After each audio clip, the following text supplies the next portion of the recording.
السلام علیکم ورحمۃ اللہ وبرکاتہ نحمدہ ونصلی علی رسولہ الکریم۔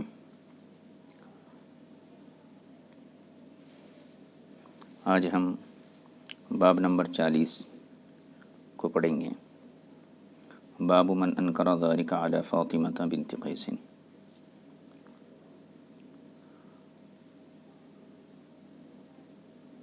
یہ سنن ابو داؤد شریف کا 40واں باب ہے، اور یہ ریکارڈنگ جو ہے جامعہ انوریہ حیدرآباد و باب العلم انوریہ ایجوکیشنل سوسائٹی کی جانب سے ناظرین کی خدمت میں پیش کی جا رہی ہے۔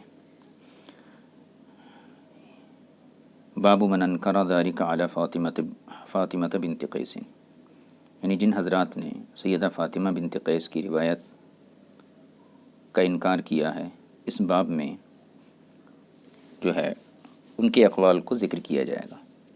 حدیث نمبر 2291۔ حدثنا نصر بن علی اخبرنی ابو احمد حدثنا عمار بن رزیق عن ابی اسحاق قال كنت في المسجد الجامع مع الاسود۔ ابو اسحاق کہتے ہیں کہ میں جو ہے اسود کے ساتھ جامع مسجد کے اندر موجود تھا۔ فقال، تو انہوں نے بتایا، اتت فاطمہ بنت قیس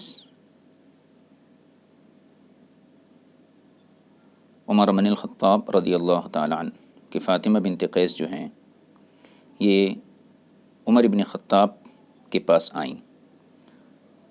قال، تو حضرت عمر نے فرمایا، ما کننا لندع کتاب ربنا وسنت نبینا صلی اللہ علیہ وسلم لقول امرات لا ندری احفظت ذلك ام لا۔ حضرت عمر نے ان کو دیکھتے ہوئے ارشاد فرمایا کہ ہم اپنے رب کی کتاب کو اور اپنے نبی کی سنت کو، یعنی سنت سے ثابت ہونے والے حکم کو کسی عورت کے بیان کی وجہ سے نہیں چھوڑ سکتے۔ لقول امرات، کسی عورت کے بیان سے نہیں چھوڑ سکتے۔ لا ندری، کیونکہ ہم نہیں جانتے ہیں، احفظت ذلک ام لا، کہ اس خاتون نے اصل واقعے کو یاد رکھا یا نہیں۔ تو یہاں پر حضرت عمر بن خطاب نے گویا کہ فاطمہ بنت قیس کی روایت کا انکار کیا ہے۔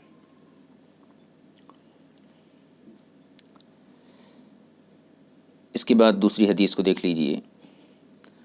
حدیث نمبر 2292۔ حدثنا سلیمان بن داود حدثنا بن وهب حدثنا عبد الرحمن بن ابی الزناد عن ہشام بن عروة عن ابیہ قال، لقد عابت ذلك عائشة رضی اللہ تعالی عنہا اشد العیب۔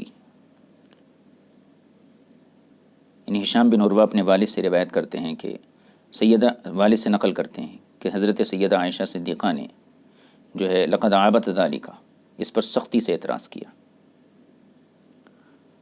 اور اشد العیبی، بہت سختی سے اس پر اعتراض کیا، یعنی حدیث فاطمہ بنت قیس، فاطمہ بنت قیس کی حدیث پر آپ نے اعتراض جتایا، گویا کہ آپ نے اس روایت کو تسلیم نہیں کیا۔ وقالت، اور فرمایا، ان فاطمہ کانت فی مکان وحش فخیف علی ناحیتها۔ اور حضرت سیدہ عائشہ صدیقہ رضی اللہ تعالیٰ نے فرمایا، فاطمہ ایک ایسے گھر میں رہتی تھیں، ان فاطمہ کانت فی مکان، ایسے گھر میں رہتی تھیں، وحش، جو آبادی سے ذرا دور تھا، فخیف علی ناحیتها، تو اس کے خوف کی وجہ سے کہ وہ ویرانے میں رہتی ہیں، تو انہوں نے فلذلک رخص لها رسول اللہ صلی اللہ علیہ وسلم، اس لیے حضور صلی اللہ علیہ وسلم نے انہیں یہ رخصت دی کہ وہ اس گھر کو چھوڑ سکتی ہیں۔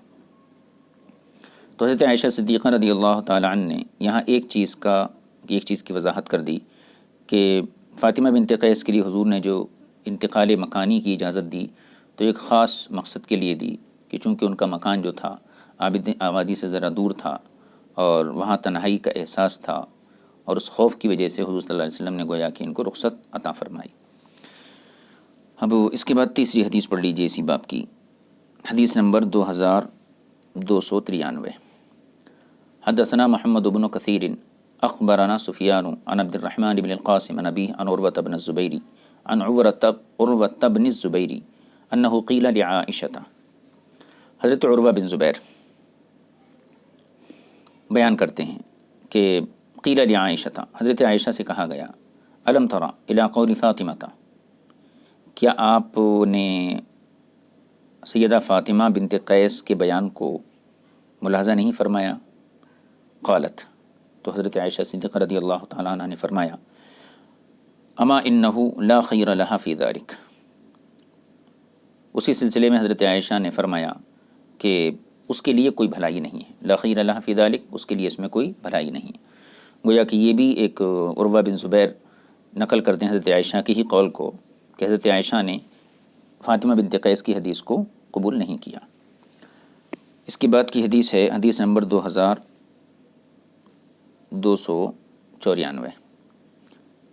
حدثنا ہارون بن زید حدثنا ابی سفیان حدثنا ابی عن سفیان عن یحیی بن سعید عن سلیمان بن یسار فی خروج فاطمہ، اور یہ سلیمان بن یسار سے حضرت فاطمہ بنت قیس کے گھر چھوڑنے کے بارے میں اپنے شوہر کے گھر سے دوسرے گھر میں منتقل ہونے کے سلسلے میں پوچھا گیا۔ قال، تو انہوں نے فرمایا کہ انما کان ذلک من سوء الخلق، تو انہوں نے اس کا یہ جواب دیا کہ ان کے مزاج میں ذرا تیزی تھی۔ آگے حدیث 2295۔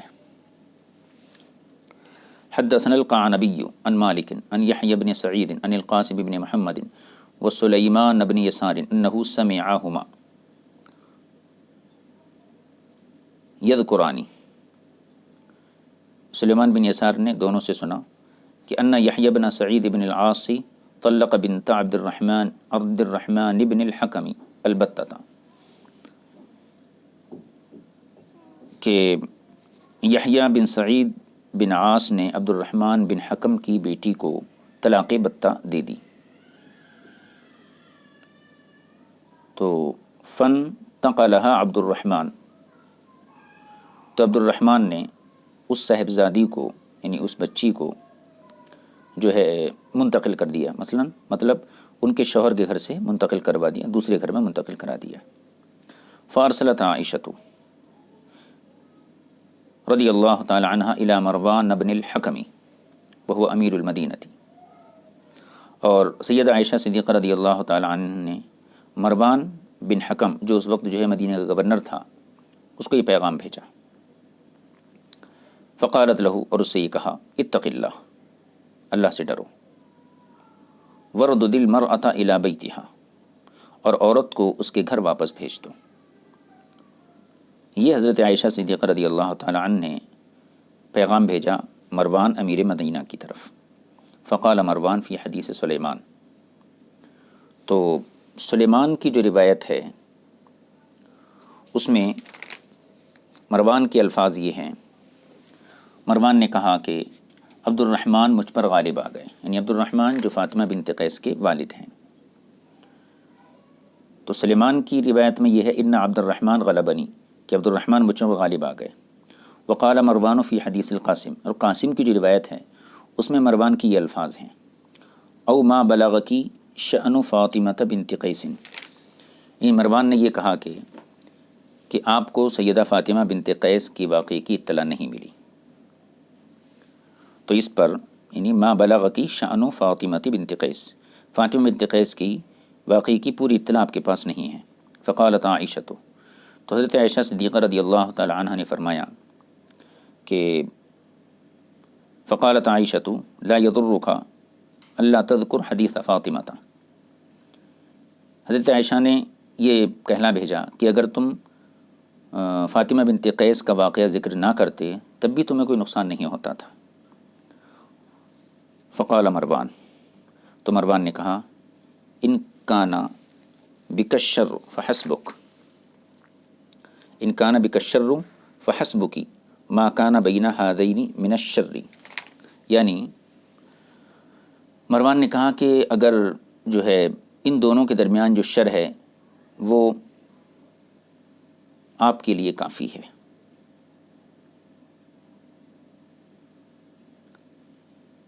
یہ حدیث مکمل ہو گئی۔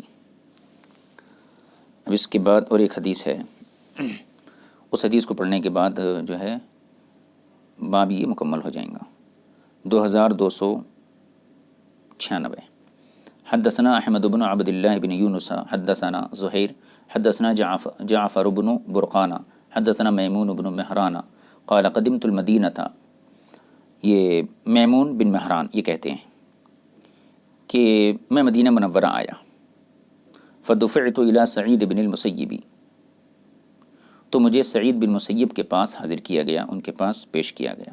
فقلت، تو میں نے کہا، فاطمہ بنت قیس طلقت فخرج من بیتها، تو میں نے کہا سیدہ فاطمہ بنت قیس کو جب طلاق ہوئی تھی، لما طلقت جب طلاق ہوئی، فخرجت من بیتها، تو وہ اپنے گھر سے منتقل ہو گئی تھیں۔ فقال سعید، تو سعید بن مسیب نے ان کے جواب میں فرمایا کہ تلک امرات، یعنی فاطمہ بنت قیس کی طرف یہ اشارہ ہے کہ تلک امرات، وہ ایک ایسی خاتون تھیں کہ فتنت الناس، جنہوں نے لوگوں کو پریشان کیا ہوا تھا۔ انہا کانت لسنتن، وہ زبان دراز تھیں۔ فوضعت علی یدی ابن ام مکتوم الاعمی، تو انہیں حضرت ابن ام مکتوم کے یہاں منتقل کر دیا گیا تھا۔ تو ان تمام حدیثوں کا خلاصہ یہی ہوا کہ ان تمام حضرات نے، جن میں حضرت عمر ابن خطاب ہیں، پھر اس کے بعد جو ہیں حضرت سعید ابن مسیب ہیں، اور اس کے بعد جو ہیں کہنا چاہیے اس حدیث کا انکار کرنے والوں میں حضرت عائشہ صدیقہ رضی اللہ تعالی عنہا ہیں، تو ان تمام نے حضرت فاطمہ بنت قیس کی حدیث کا انکار کیا ہے، اور مختلف حضرات نے ان کے اندر مختلف باتوں کو ذکر کیا ہے۔ کسی نے یہ کہا، جیسے حضرت عائشہ کی روایت میں گزرا، کہ ان کا مکان جو ہے آبادی سے ذرا ہٹ کر تھا، تو حضور صلی اللہ علیہ وسلم نے اس تنہائی کی خوف کی وجہ سے ان کو رخصت عطا فرمائی کہ وہ نقل مکانی کر سکتی ہیں۔ اور بعض حضرات نے اس سلسلے میں جیسے سعید بن مسیب کا قول گزرا کہ آپ نے جو ہے ان کے بارے میں یہ کہا کہ وہ زبان دراز تھیں۔ بہرکیف یہ تمام حضرات تھے جن میں حضرت عائشہ، حضرت سعید بن مسیب، یہ تو تابعی ہیں، اور حضرت عمر بن خطاب رضی اللہ تعالیٰ عنہ، یہ تمام حضرات نے فاطمہ بنت قیس کی حدیث کا انکار کیا ہے۔ اب اس کے بعد دوسرا باب ہے، اس باب کے اندر ہی جو ہے ہم اس کے مسائل کو بھی انشاءاللہ ذکر کرنے کی کوشش کریں گے۔ باب نمبر 41، باب فی المبتوتۃ تخرج بالنہار، یعنی مبتوتہ طلاق بتہ والی خاتون، جس کو طلاق بتہ ہو چکی ہے، تو کیا وہ دن کے وقت گھر سے باہر نکل سکتی ہے؟ اس سلسلے میں یہ باب جو ہے باندھا ہے صاحب کتاب نے۔ حدیث نمبر 2297، حدثنا احمد بن حنبل حدثنا یحیی بن سعید عن ابن جریح قال اخبرنی ابو الزبیر عن جابر قال طلقت خالتی ثلاثا۔ یہ حضرت جابر بیان فرماتے ہیں کہ طلقت خالتی ثلاثا، میری خالہ کو 3 طلاقیں ہو گئی تھیں۔ فخرجت تجد نخلا لها، تو وہ اپنے باغ سے کھجوریں اتارنے کے لیے گھر سے باہر چلی گئیں۔ فخرجت، وہ گھر سے باہر چلی گئیں، تجد نخلا لها، اپنی کھجوریں اتارنے کے لیے۔ فلقیها رجل، تو اس شخص کی ان سے ملاقات ہوئی۔ فنہاها، تو اس نے ایسا کرنے سے منع کیا۔ اسے اطلاع تھی کہ ان کو 3 طلاقیں ہو چکی ہیں اور ان کی عدت کا زمانہ ہے، اس کے باوجود یہ گھر سے نکلی ہیں، تو انہوں نے اس پہ انکار کیا کہ آپ کو گھر سے نہیں نکلنا چاہیے تھا۔ فأتت النبی صلی اللہ تعالی علیہ وسلم فذکرت ذلک لہ، تو ان کے جو خالہ تھے وہ حضور صلی اللہ علیہ وسلم کی بارگاہ میں حاضر ہوئے۔ فذکرت ذلک لہ، اور جو ہے انہوں نے حضور صلی اللہ علیہ وسلم کے سامنے اس بات کا تذکرہ کیا۔ فقال لہ، تو حضور نے ارشاد فرمایا، اخرجی فجدی نخلکی، یعنی تم اپنے گھر سے نکل سکتی ہو، نکلو، اور فجدی نخلکی، اور اپنی کھجوریں اتارو۔ لعلکی ان تصدقی منہ او تفعلی خیرا، تاکہ تم ان میں سے کچھ کھجوروں کو صدقہ کرو گی۔ تو یا تو حضور نے یہ بیان فرمایا لعلکی ان تصدقی منہ، یا پھر آپ نے او تفعلی خیرن کے الفاظ استعمال کیے یعنی یا تو تم ان کھجوروں میں سے صدقہ کرو گی یا ان سے بھلائی کرو گی، مفہوم دونوں کا ایک ہی ہے۔ تو راوی کو شک تھا کہ الفاظ حضور کے تصدقی منہ ہیں یا پھر جو ہے تفعلی خیرن ہے، تو دونوں الفاظ کو راوی نے یہاں شک یعنی او کے ذریعے جو ہے بیان کر دیا۔ یہ باب میں ایک ہی حدیث ذکر کی گئی ہے اور یہ باب مکمل ہو گیا۔ اب یہاں چند مسائل ہیں۔ ایک تو یہ ہے کہ طلاق بتہ والی عورت کیا عدت کی حالت میں اپنے گھر سے باہر نکل سکتی ہے؟ ایک چیز تو یہ ہے، اور اسی سے متعلق جو عدت کے مسائل ہیں ان کا ذکر بھی جو ہے فائدے سے خالی نہیں ہے، لہٰذا اس سلسلے میں چند گزارشات یہی ہیں فقہ حنفی کے مطابق کہ جو مسلمان منکوحہ عاقلہ بالغہ ایسی عورت جو مسلمان ہو، منکوحہ بالغہ ہو، جب اس کو 3 طلاق یعنی طلاق مغلظہ ہو جائے اور وہ 3 طلاقوں کی عدت گزارے یا پھر عدت وفات گزارے، عدت طلاق ثلاثہ گزارے یا عدت وفات گزارے، تو نکاح ختم ہونے پر افسوس کے اظہار کے لیے، چونکہ طلاق ہونے پہ بھی نکاح ختم ہو جاتا ہے اور شوہر کی وفات سے بھی نکاح ختم ہو جاتا ہے، تو اس انقطاع طلاق پر افسوس کا اظہار کرنے کے لیے یہ کرنا چاہیے کہ زینت کو وہ ترک کر دے اور زیورات اور ریشمی کپڑے پہننے سے احتراز کرے، اسی طریقے سے خوشبودار تل وغیرہ جو ہے وہ استعمال نہ کرے، سرما و مہندی وغیرہ کا استعمال نہ کرے۔ یہ حکم ہے اس مسلمان عورت کے لیے جو منکوحہ بالغہ ہو۔ اس کے برخلاف اگر جو ہے کافرہ ہے وہ عورت، صغیرہ ہے، مجنونہ ہے، یا نکاح فاسد کی عدت میں ہے، یا پھر وطی بالشبہ کی عدت میں ہے، تو یا پھر طلاق رجعی کی عدت گزار رہی ہے، تو اس پر سوگ نہیں ہے۔ اب یہاں پر ایک ضمنی مسئلہ یہ بھی ہے کہ جو غم منانے کا جو طریقہ ہے وہ دیگر رشتہ داروں کی موت پر صرف 3 دن تک جو ہے غم منانا مباح ہے۔ البتہ اگر کسی کی بیوی ہے اور اس کا کوئی عزیز، کوئی قریبی خونی رشتے والے کا انتقال ہو گیا جس سے عورت کا قریبی تعلق تھا، تو 3 دن تک تو اس کے لیے مباح ہے، لیکن اگر شوہر جو ہے 3 دن سے زیادہ بھی وہ سوگ منانا چاہتی ہے اور شوہر کو یہ پسند نہیں ہے، تو پھر شوہر کو یہ اجازت ہے شریعت کی طرف سے کہ عورت کو 3 دن سے زیادہ سوگ منانے سے یہ منع کرے۔ دوسری چیز یہ ہے، ہر قسم کی عدت گزارنے والی عورت، چاہے وہ عدت وفات ہو یا عدت طلاق ہو، تو ایسی عورت کو نکاح کا پیغام دینا یہ حرام ہے۔ البتہ اشارتاً اور کنایتاً جو ہے اپنے مدعا کا اظہار کیا جا سکتا ہے، جیسے مثلاً کوئی شخص یہ کہے کہ مجھے امید ہے کہ ہم تم اکٹھے رہیں گے، یا آپ بہت نیک ہیں، اس قسم کے الفاظ کے ذریعے اشارتاً کنایتاً اگر کہہ دیا جائے تو اس کو جائز قرار دیا جائے گا، لیکن یہ شرط ہے کہ وہ عورت عدت وفات گزار رہی ہو، یعنی اس کے شوہر کا انتقال ہو چکا ہو، اور عدت طلاق میں اشارتاً اس قسم کے الفاظ کہنا بھی جائز نہیں ہے، کیونکہ اس سے اس کے شوہر کے ساتھ عداوت پیدا ہوگی۔ اور جو عورت عدت گزار رہی ہو، خواہ وہ طلاق رجعی کی عدت ہو یا طلاق بائن کی عدت ہو، وہ گھر سے بالکل نہ نکلے، نہ رات کو نکلے نہ دن کو نکلے، اور غیر محرموں سے جو ہے احتراز کرے۔ عدت کے دوران عورتوں کو جن کاموں سے منع کیا گیا ہے، مثلا بغیر عذر شرعی گھر کے باہر نکلنا یا بناؤ سنگار کرنا یا کسی سے عقد ثانی کا عہد و پیمان کرنا وغیرہ، اگر عورتیں عدت کے دوران ان میں سے کوئی کام کریں تو پھر ان کے سرپرستوں پر یا ان کے وارثوں پر یہ لازم ہے کہ عورت کو اس سے روکیں، اس سے منع کریں۔ اگر وہ لوگ منع نہیں کریں گے تو وہ گناہ گار ہیں، اور اگر عورت کے سرپرست نہ ہو، اولیاء نہ ہوں، تو پھر یہ کام جو ہے حکام اور عام مسلمانوں کا ہے، جو حاکم وقت ہے، جو حکمراں ہے مسلمانوں کا، اس کی ذمہ داری ہے، یا پھر جو محلے کے بڑے مسلمان ہیں ان کی ذمہ داری ہے، کیونکہ قرآن کے مطابق جو ہے عدت جب پوری کر لیں عورتیں تو وہ دستور کے مطابق جو ہے جو کام اپنے لیے کریں اس میں تم پر کوئی حرج نہیں، اس قسم کا مضمون قرآن سے ثابت ہے۔ لہٰذا عدت کے دوران جن کاموں سے شریعت نے منع کیا ہے تو خاتون کو چاہیے کہ وہ ان کاموں سے پرہیز کریں۔ اب یہ اس کے بعد کا باب جو ہے اس کو دیکھ لیں گے۔ باب نسخ متاع المتوفی عنہا زوجہا بما فرض لها من المیراث، یعنی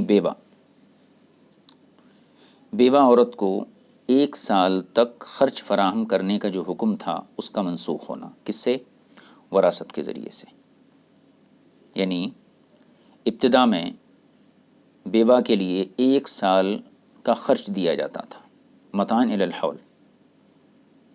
پھر اس کے بعد جب آیت میراث نازل ہوئی تو اس میں ان کا حصہ جو ہے مقرر کر دیا گیا کہ شوہر کی اولاد ہونے کی صورت میں ان کا 8واں حصہ ہے اور نہ ہونے کی صورت میں جو ہے ان کا 4تھائی حصہ ہے۔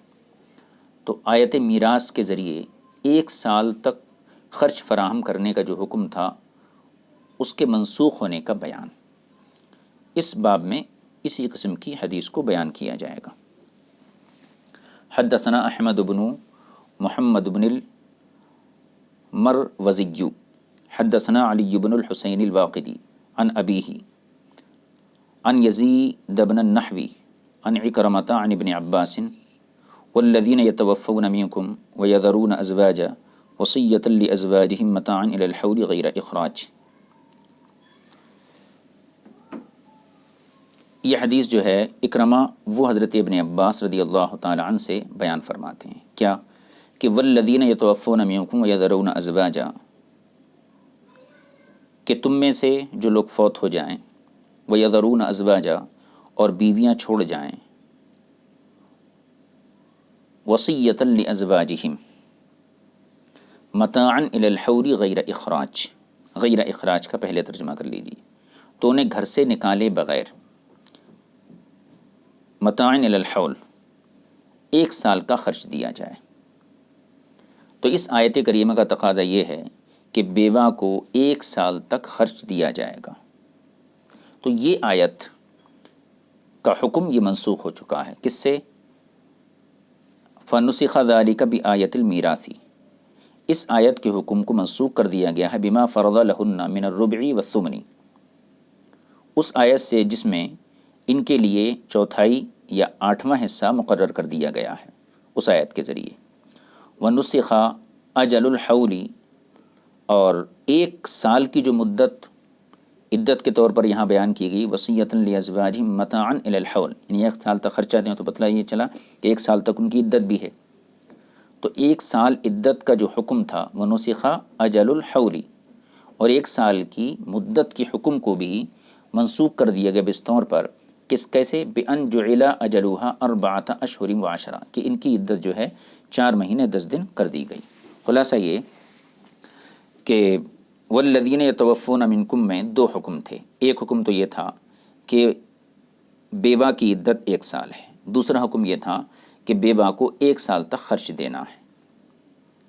اللہ تبارک و تعالیٰ نے ان دونوں حکموں کو دوسری 2 آیتوں کے ذریعے منسوخ کر دیا۔ 1 سال تک خرچ دینے کے حکم کو منسوخ کیا گیا آیت میراث کے ذریعے کہ ان کا حصہ مقرر ہو گیا، اور 1 سال کی عدت کے حکم کو منسوخ کر دیا گیا 4 أشهر و10 اس کے ذریعے۔ تو دونوں حکم یہ منسوخ ہو گئے۔ اب اس کی تھوڑی سی وضاحت سن لیجیے۔ والذین یتوفون منکم ویذرون ازواجا سے حوالے سے کچھ باتیں کہ اس آیت میں کیا فرمایا گیا ہے۔ مثلا جو لوگ قریب المرگ ہو چکے ہوں تو ان کو یہ حکم دیا گیا کہ وہ اپنی بیویوں کے لیے اس قسم کی وصیت کریں کہ انہیں 1 سال تک خرچ دیا جائے اور گھر سے نہ نکالا جائے، مطلب سکنا بھی دیا جائے۔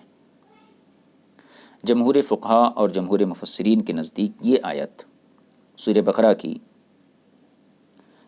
سورہ بقرہ کی اس آیت سے منسوخ ہے جس میں اللہ تعالیٰ نے والذین یتوفون منکم ویذرون ازواجا یتربصن بانفسہن 4 أشهر و10، اس آیت کے ذریعے متاعا الی الحول والی آیت کو منسوخ کر دیا گیا ہے۔ جمہور فقہا مفسرین یہی فرماتے ہیں۔ اچھا، اور امام بخاری نے بھی اس سلسلے میں ایک روایت ذکر کی ہے۔ حضرت ابن زبیر نے حضرت عثمان سے کہا کہ والذین یتوفون منکم ویذرون ازواجا، یہ سورہ بقرہ والی آیت، یہاں سے لے کر غیر اخراج تک، کہ اس آیت کو جو ہے سورہ بقرہ کی دوسری آیت نے منسوخ کر دیا ہے۔ دوسری آیت کون سی؟ وہی اربعۃ اشہر و عشرہ نے۔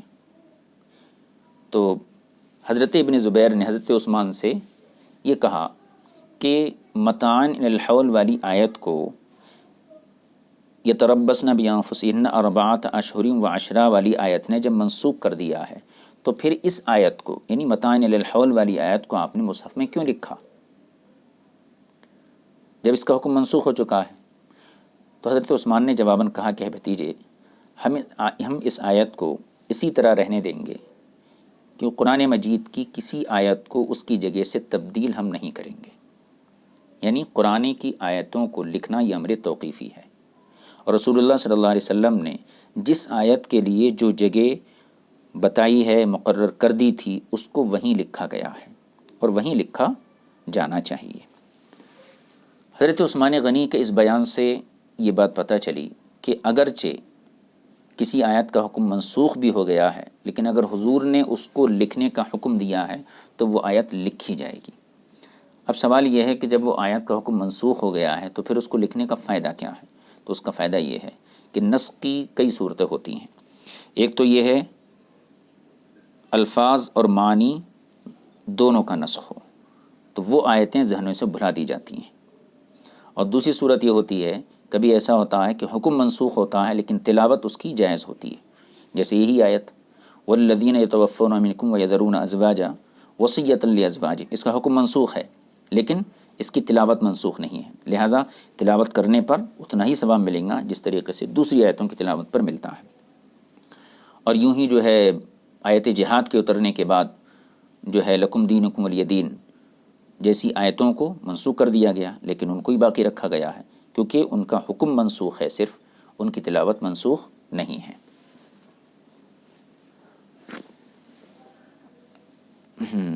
اور ایک قسم یہ بھی ہوتی ہے کہ تلاوت منسوخ ہوتی ہے اور حکم باقی رہتا ہے، جیسے الشیخ والشیخوخۃ اذا زنیا فرجموہما، اس کا حکم تو باقی ہے لیکن اس کی تلاوت منسوخ ہے، تو یہ اللہ کی حکمت ہے۔ بہرکیف جو یتربصن بانفسہن اربعۃ اشہر و عشرہ والی آیت ہے، اس آیت نے متاعن الی الحول کے حکم کو یہ منسوخ کر دیا ہے۔ اب عدت کا طریقہ کیا تھا؟ ابتدا مطلب قرآن نے پہلے 1 سال کی عدت مقرر کی، اس کے بعد جو ہے 4 مہینے 10 دن کی عدت مقرر کی متوفی عنہا زوجہا کی، جبکہ وہ حاملہ نہ ہو۔ اگر حاملہ ہے تو ایسی صورت میں اس کی عدت جو ہے یہ وضع حمل ہوتی ہے۔ یہ باتیں پہلے ذکر کی جا چکی ہیں۔ تو قرآن کریم نے ابتداً جو ہے 1 سال کی عدت مقرر کی۔ اس سلسلے میں جو ہے اہل عرب کے رواج کو ملحوظ خاطر رکھا گیا تھا۔ زمانۂ جاہلیت کا یہ طریقہ تھا، جب کوئی شخص جو ہے مر جاتا تو اس کی بیوی جو ہے 1 سال تک عدت گزارتی تھی،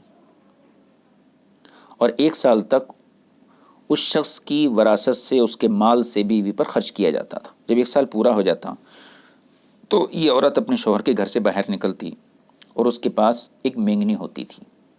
وہ ایک مینگنی جو ہے کسی کتے کو مارتی تھی، اور یہ اس بات کی علامت تھی کہ وہ شوہر کی عدت سے باہر آ گئی۔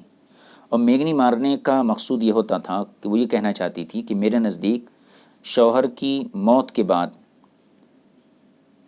اس کی عدت گزارنا میرے نزدیک اس مینگنی کو مارنے سے زیادہ آسان ہے۔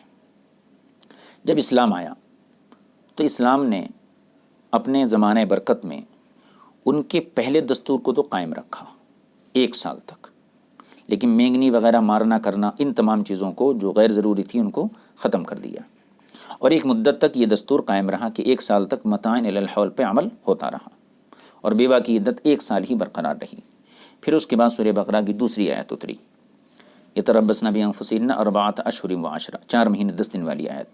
اس آیت نے آنے کے بعد جو ہے بیوہ کی عدت کو 1 سال سے 4 ماہ 10 دن کی طرف پھیر دیا اور پرانے حکم کو یہ منسوخ کر دیا۔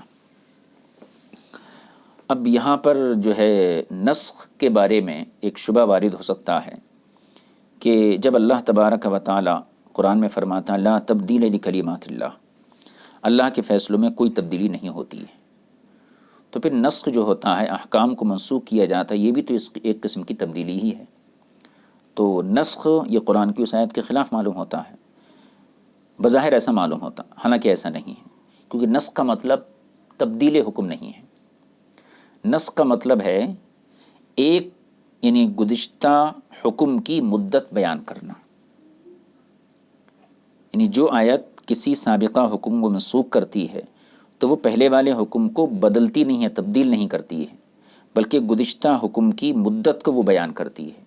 مثال کے طور پر جو ہے پہلے یہ آیت اتری متاعًا الی الحول غیر اخراج، 1 سال تک ان کی عدت ہے، اب اس پر عمل ہوتا رہا۔ پھر اس کے بعد سورہ بقرہ کی دوسری آیت اتری اربعۃ اشہر و عشرہ، تو اربعۃ اشہر و عشرہ جب اتری تو اس نے یہ بتا دیا کہ گزشتہ حکم جو تھا وہ اب تک تھا اور اب کے بعد سے یہ ہے یہ حکم جاری ہوگا۔